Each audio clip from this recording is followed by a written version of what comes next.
Hi, hello, namaste. Welcome to Indian Chef Recipe.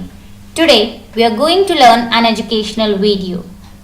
Before we start today's video, please do subscribe our channel for latest videos and please do click on bell icon so that you'll get all the notifications. Aims and objectives of cooking. The main intention of cooking is to see that the food cooked undergoes a physical change, sometimes a chemical change, and is acceptable.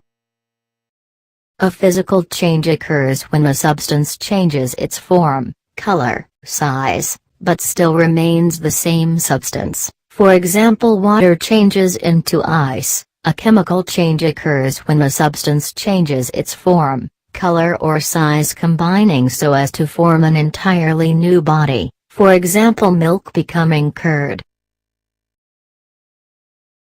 Thanks for watching. For more videos please do subscribe and click on bell icon. Bye.